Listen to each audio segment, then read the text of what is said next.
All India Radio presents Morning News.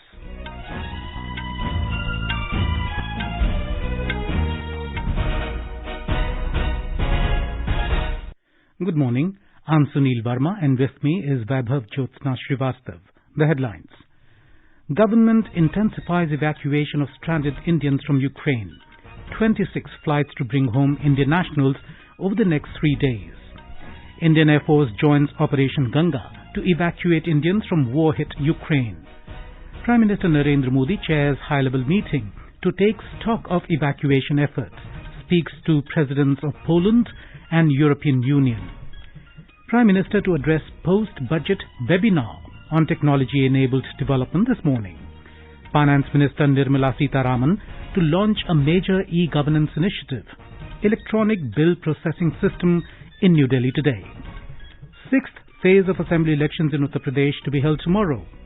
Exam dates for JEE Main 2022 announced. Registration process begins.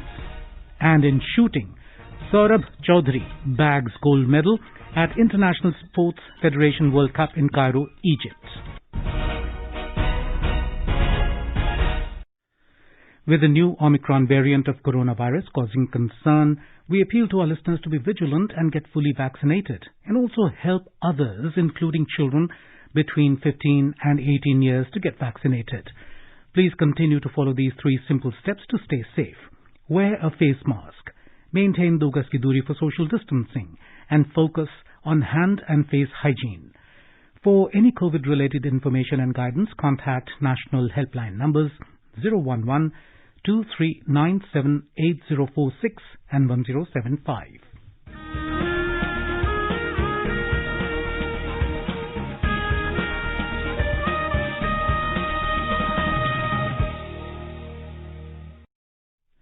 As our nation celebrates the 75th year of independence, a series of events is being organized by the government as a part of Azadi Ka Amrit Mahotsav. To commemorate the occasion as a Janotsav, All India Radio News brings its listeners a special quiz on India's freedom movement and its glorious history.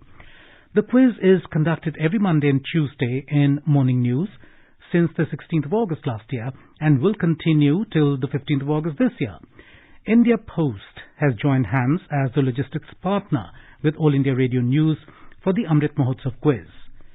Recalling our yesterday's question, name the freedom fighter, popularly known as Rajarshi, who launched successfully the No Tax campaign in the United Province in 1930. The correct answer is Purushottam Das Tandon. He was arrested many times between 1921 and 1942 for taking part in various movements of freedom struggle. He was also active in the peasant movements. Purushottam Das Tandon was deeply associated with Bharat Sevak Samaj, Hindi Sahitya Sammelan and Rashtra Bhasha Prachar Samiti. AIR News got an overwhelming response from its listeners across the world, and one lucky winner of the quiz is Mohan Gopal Rao Mukhariwale from Rangwasa in Indore, Madhya Pradesh. I feel so delighted and really heartily thank All India Radio News to declare me as winner of Amrit Mahotsav quiz on 1st March 22. I have been an ardent listener of All India Radio News since my childhood for last more than 40 years, and I really confidently can say that it has maintained high level of credibility on delivering the news. We all should make this Amrit Mahotsav quiz program a grand success. Thank you. The next question of Amrit Mahotsav quiz will be shared with listeners on Monday the 7th of March. Celebrate 75 years of India's independence by participating in Amrit Mahotsav quiz with AIR News. And now, the news in detail. Government has intensified evacuation of stranded Indians from Ukraine. 26 flights have been scheduled over the next 3 days to bring home Indian nationals from the war-hit country. Briefing the media, Foreign Secretary Harshvardhan Shringla said that evacuating Indians from Ukraine's second-largest eastern city of Kharkiv remains the government's top priority. Over the next 3 days, 26 flights have been scheduled to bring out Indian citizens. Apart from Bucharest and Budapest, airports in Poland and the Slovak Republic will also be used. We will mount as many flights as required. He said around 12,000 Indian nationals have left Ukraine. We had an estimated 20,000 Indian students in Ukraine at the time that we issued our first advisory. This is the general number of people who are Indian nationals in Ukraine. And from that number, 12,000 approximately have since left Ukraine, which is 60% of the total number of citizens in Ukraine. Of the remaining 40%, roughly half remain in the conflict zone in the Kharkiv-Sumy area. The other half have either reached the western borders of Ukraine or are heading towards the western borders of Ukraine. In other words, they are generally out of the conflict areas, out of harm's way. Following the closure of the Ukrainian airspace, India is evacuating citizens from Ukraine through land border crossings with neighboring countries such as Romania, Hungary, Poland and Slovakia. 4 union ministers, Hardeep Singh Puri, Kiran Rijiju, Jyotiraditya Scindia and General V.K. Singh have been deployed in these countries to speed up the evacuation process. Prime Minister Narendra Modi has asked Indian Air Force to join Operation Ganga to evacuate Indian nationals from Ukraine. The IAF has pressed into service C-17 aircraft to bring back the stranded Indians from the strife-torn country. A C-17 aircraft left for Romania this morning. More IAF flights will be mounted in the coming days. Prime Minister Narendra Modi chaired a high-level meeting on Ukraine issue in Delhi last evening. This was the third such meeting convened by the Prime Minister. Union Minister S. Jaishankar and Piyush Goyal, Foreign Secretary Harshvardhan Shringla and NSA Ajit Dubhal were among those who attended the meeting. On Monday, Prime Minister chaired a high-level meeting to review the ongoing efforts under Operation Ganga to bring back Indians stranded in Ukraine. The Prime Minister said that the entire government machinery is working round the clock to ensure that all Indian nationals there are safe and secure. Briefing media on the third meeting of the Prime Minister, Foreign Secretary Harshvardhan Shringla said, the meeting of Prime Minister yesterday evening began with an expression of deep regret and condolences at the death of the Indian student in Ukraine. The Prime Minister conveyed his deep anguish at the loss of life of an Indian national. The Foreign Secretary said, India remains very concerned about the situation in the conflict zones in Ukraine. Earlier yesterday, Foreign Secretary called in the ambassadors of Ukraine and Russia and reiterated the demand for urgent safe passage for Indian nationals who are still in Kharkiv and other cities in the conflict areas. The External Affairs Ministry had sent a team of officers from the Indian mission in Moscow to border region of Russia adjoining Ukraine. We have sent another 25 officers to all of these 4 missions neighboring Ukraine to supplement the very minimum staffing that we have in normal course. The Prime Minister has sent 4 senior cabinet ministers as special envoys to each of these countries, and they are already either on their way or in place. And of course, these teams that are there will also supplement all of these efforts that are on the way to assist our citizens in crossing over and also their stay and facilitation in the countries concerned until we can get them on a flight back home. The team is currently in a city called Belgorod, which is not far from Kharkiv. The function of the team is to examine all the options in terms of route out, accommodation and transportation options to extract Indian nationals. The Foreign Secretary said evacuation from Kharkiv is the top priority. External Affairs Minister Dr. S. Jaishankar today said 6 flights have now departed for India in the last 24 hours under Operation Ganga. In a tweet, Dr. Jaishankar said this includes the first flights from Poland. These flights have carried back 1,377 more Indian nationals from Ukraine. Union Minister Jyotiraditya Scindia has said that Moldova's borders have been opened for incoming Indian students from Ukraine. In a tweet, the minister said proper shelter and food arrangements will be made for the students. He added that talks are on to make arrangements for their journey to Bucharest for onward flight to India. Union Minister Scindia is in Romania to oversee rescue operations in Romania and Moldova.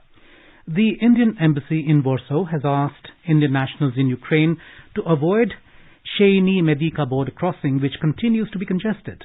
In an urgent advisory to Indian nationals in Ukraine, the embassy said Indians present in Lviv and Ternopil and other places in western Ukraine may travel at the earliest to Budomierez border point for a relatively quick entry into Poland.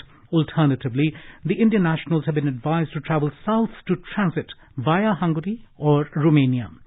The Embassy of India in Poland has officials deployed in Medyka and Budomierz border checkpoints who receive all evacuees and facilitate their travel to India. Those who enter Poland from any other border crossing where Indian officials are not deployed have been asked to travel directly to Hotel Prezydencki in Rzeszów, where all arrangements have been made for their stay.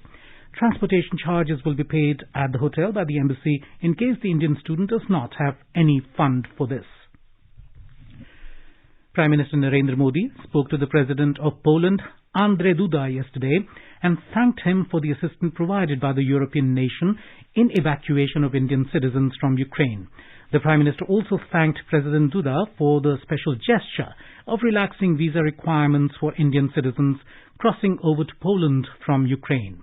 He expressed his appreciation for the warm reception and facilitation extended by Polish citizens to Indian nationals at this difficult time. Alluding to the traditional friendly relations between the two countries, the Prime Minister recalled the assistance offered by Poland in the wake of the Gujarat earthquake in 2001. He also recollected the exemplary role played by the Maharaja of Jamnagar in rescuing several Polish families and young orphans during the Second World War. The Prime Minister informed the Polish President that Union Minister of State for Civil Aviation, General V.K. Singh, would be stationed in Poland as a special envoy to oversee the evacuation efforts of Indian citizens. Prime Minister Narendra Modi spoke to the President of the European Council, Charles Michel, over the phone yesterday. He expressed anguish over the deteriorating situation and humanitarian crisis in Ukraine. The Prime Minister reiterated India's appeal for cessation of hostilities and a return to dialogue. The Prime Minister stressed that the contemporary global order was anchored on international law, UN Charter, and respect for territorial integrity and sovereignty of all the states. The Prime Minister welcomed the talks between the two parties and stressed upon the importance of ensuring free and uninterrupted humanitarian access and smooth movement of all people. He also spoke about efforts being made by India to send urgent relief supplies, including medicines, to the affected areas. Prime Minister Modi also spoke to French President Emmanuel Macron. The two leaders discussed the ongoing situation in Ukraine. They shared their concerns over continuing hostilities and the deteriorating humanitarian situation in Ukraine. The European Parliament voted yesterday in favour of making Ukraine a member of the European Union. European Parliament is one of the European Union's legislative branches. A total of 637 Parliament members voted in favour of Ukraine joining the bloc. 13 voted against and 26 abstained. European Parliament President Roberta Metsola yesterday said that the EU will work with Ukraine towards making it a member of the grouping. Ukrainian President Volodymyr Zelensky has filed an application to join the EU yesterday, a day after he urged for fast-tracking admittance due to the Russian invasion. Being a member of the European Union, which has 27 members at present, would allow Ukrainians to move freely between the 27 countries. The European Parliament's vote does not immediately make Ukraine an EU member. Joining the EU is a lengthy process and takes months as the applicant nation has to satisfy a number of conditions called the Copenhagen criteria. The United States President Joe Biden has come hard on Russian President Vladimir Putin this morning while addressing the chamber of the House of Representatives for his first formal State of the Union speech since he resumed office in January last year. Biden also announced closure of the American airspace for Russian aircraft. Though he ruled out sending U.S. forces to aid Ukraine and Europe in fighting Russia, Biden says that American forces will defend every inch of the land of its NATO allies. He said that the U.S. has mobilized its ground forces, air squadrons, ships to protect countries like Poland, Lithuania, and Estonia. He said that the U.S. and its allies are providing support to the Ukrainians in their fight for freedom and will continue to aid the Ukrainian people as they defend their country. Biden said that the U.S. Department of Justice is assembling a dedicated task force to go after the crimes of Russian oligarchs. You are listening to the morning news on All India Radio. A reminder of the headlines before we move on. Government intensifies the evacuation of stranded Indians from Ukraine. 26 flights to bring home Indian nationals over the next 3 days. Indian Air Force joins Operation Ganga to evacuate Indians from war-hit Ukraine. Prime Minister Narendra Modi chairs high-level meeting to take stock of evacuation efforts, speaks to presidents of Poland and the European Union. Prime Minister to address post-budget webinar on technology-enabled development this morning. Finance Minister Nirmala Sitharaman to launch a major e-governance initiative, Electronic Bill Processing System in New Delhi today. Sixth phase of assembly elections in Uttar Pradesh to be held tomorrow. Exam dates for JEE Main 2022 announced. Registration process begins. And in shooting, Saurabh Chaudhary bags gold medal at International Sport Federation World Cup in Cairo, Egypt. For quick news updates around the clock, follow us on our Twitter handle at AIR News Alerts. अपने business को बढ़ाने के लिए लीजिए आकाशवाणी का सहयोग और दीजिए उसे बुलंदियों के पंख। आपका बिजनेस लोकल है या राष्ट्रीय, आकाशवाणी देती है उपभोक्ताओं तक पहुंचने का हर विकल्प। और अब तो आप घर, दफ्तर या दुकान पर बैठे बैठे कर सकते हैं आकाशवाणी के किसी भी केंद्र के लिए विज्ञापनों की बुकिंग। आकाशवाणी के विभिन्न चैनलों पर विज्ञापन देना सुलभ और सस्ता। बुकिंग है तो संपर्क करें 8700014242 पर। 8700014242। Prime Minister Narendra Modi will address a post-budget webinar on technology-enabled development today. The webinar is being organized by the Office of the Principal Scientific Advisor along with several scientific ministries and departments of Government of India. It is a part of a series of webinars being organized by the Centre across various sectors to facilitate efficient implementation of announcements made in this year's Union Budget.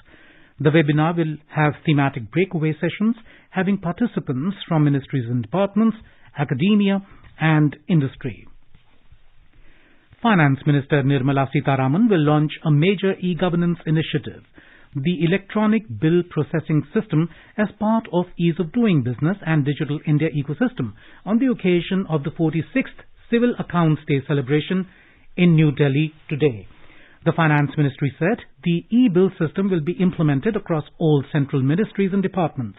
It said this will be a further step to enhance transparency, efficiency and faceless, paperless payment system. The sixth phase of assembly elections in Uttar Pradesh will be held tomorrow. Campaigning for this phase ended yesterday evening. 57 constituencies spread over 10 districts will go to polls in this phase. More from our correspondent.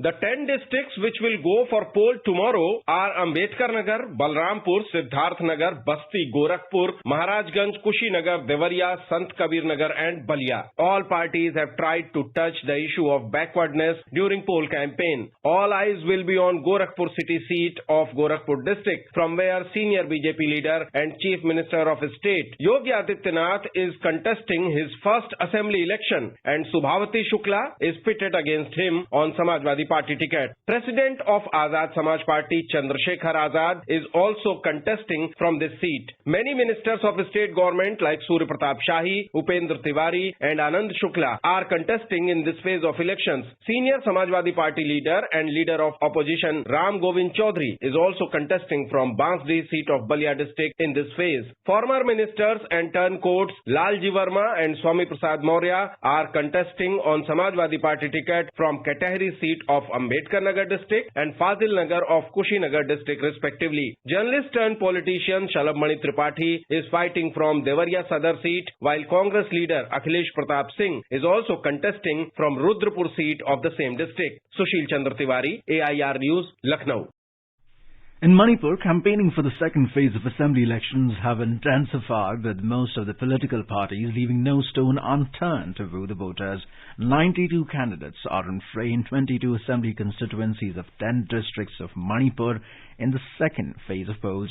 More than 8,38,000 voters will decide the fate of these candidates. The polling will be held on March the 5th at 1,247 polling stations. The Joint Entrance Examination JEE main dates for the 2022 exams have been announced. The National Testing Agency NTA will conduct JEE Main 2022 in 2 sessions. The first session will be held in April, while the second session will be conducted in May this year. The tentative dates for examination for Session 1 are 16th to 21st of April, and for the second session, the date of examination will be from the 24th to the 29th of May. The online application for JEE Main has already begun, and candidates can apply till the 31st of March. And now, let's listen to our special program, Azadi Ka Safar, highlighting the importance of the day during the freedom struggle. Azadi Ka Amrit Mahotsav.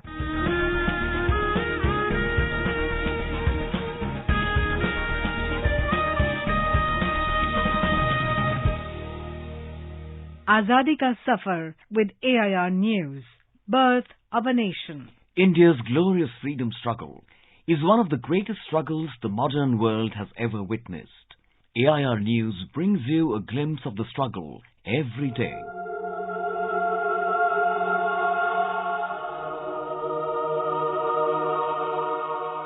In today's episode, we remember freedom fighter Talash Kuwari, who died on the 2nd of March 1858. Queen of Amodha princely state, now in Uttar Pradesh, Kumari led from the front during the First War of Indian Independence. After the death of her husband, Jang Bahadur, in 1852, Kumari took over the administration of the princely state. The British government wanted to annex the princely state, but faced stiff resistance from the Queen. When the First War of Indian Independence started, Kuwari joined in with the rulers of other princely states under the leadership of Bahadur Shah Zafar to fight against the British East India Company army.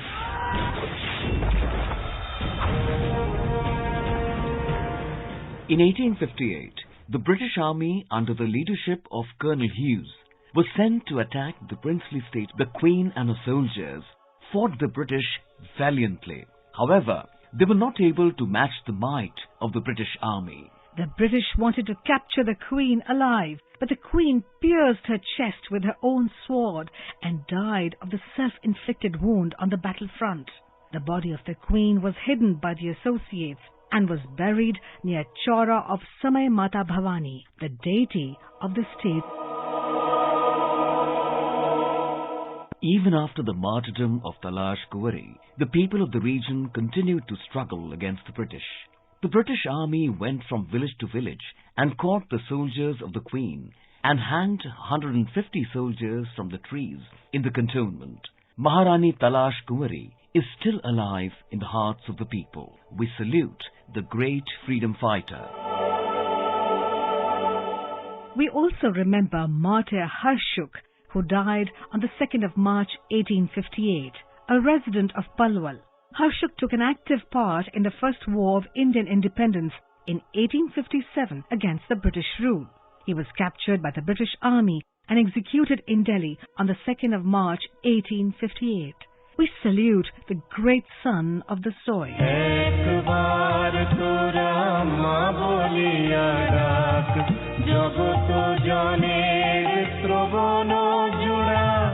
We also remember revolutionary freedom fighter Ramkrishna Biswas, who was martyred on the 2nd of March 1932. Biswas was a member of Master Da Surya Sen's group of revolutionaries of Chittagong. Biswas was born on January 16, 1910 in Chittagong. Surya Sen assigned him the task of killing Inspector General Craig.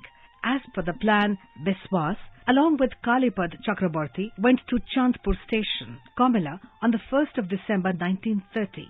However, he shot Inspector Tarini Mukherjee, mistaking him to be Craig. The duo were chased by the police and arrested. Kalipada Chakravarti was transported to the cellular jail on the Andaman and Nicobar Islands. Biswas was sentenced to death and died on the gallows in the Alipur Central Jail on the 2nd of March 1932. We salute the great revolutionary.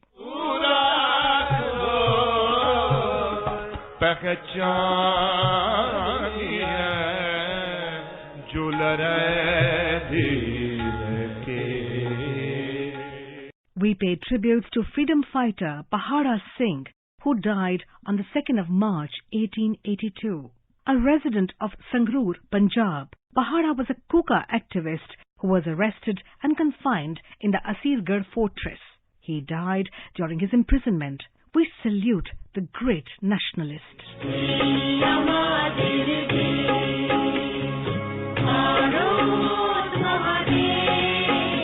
We also remember freedom fighter Saroj Bhushan Das, who died on the 2nd of March 1915. A teacher by profession, Das took part in nationalist activities in Calcutta, West Bengal. He was arrested for involvement in the raid at Garden Reach, Calcutta, and was detained in jail. He was released on bail in a critical physical condition and died a few days later on the 2nd of March 1915. We salute the great martyr. That brings us to the end of this episode of Azadi Ka Safar with AIR News. See you in the next episode tomorrow.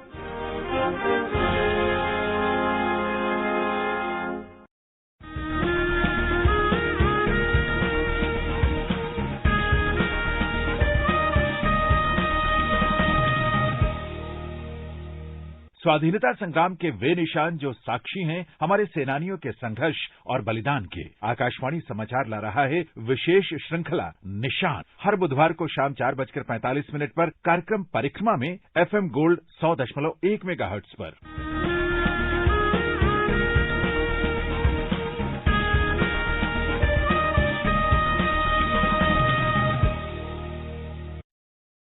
In shooting, Saurabh Chaudhary has clinched India's first gold medal at the International Sport Federation World Cup in Cairo, Egypt. The 19-year-old Indian defeated Michael Schwold of Germany 16-6 in the gold medal match of the men's 10-meter air pistol event yesterday.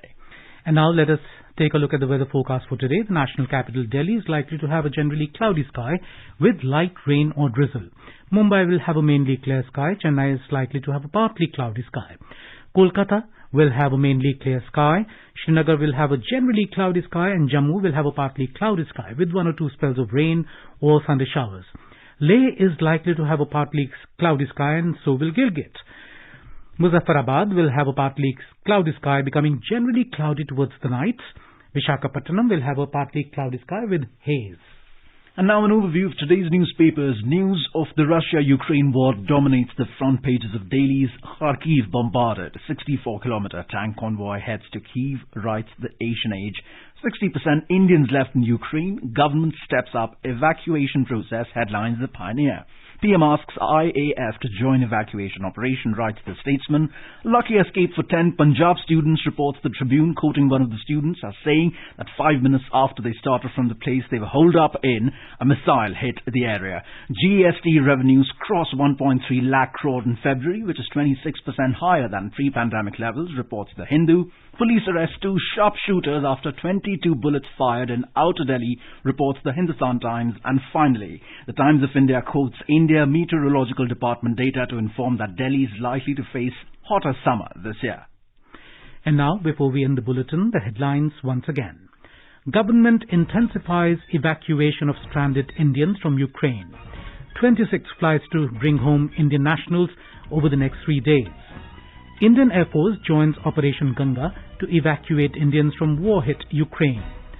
Prime Minister Narendra Modi chairs high-level meeting to take stock of evacuation efforts, speaks to presidents of Poland and the European Union.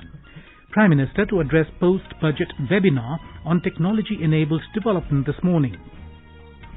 Finance Minister Nirmala Sitharaman to launch a major e-governance initiative, electronic bill processing system in New Delhi today. 6th phase of assembly elections in Uttar Pradesh to be held tomorrow. Exam dates for JEE Main 2022 announced. Registration process begins. And in shooting, Saurabh Chaudhary bags gold medal at International Sport Federation World Cup in Cairo, Egypt. For details of these stories and more, log on to our website www.newsonair.gov.in and News on AIR app. And with that, we end the morning news. Have a nice day.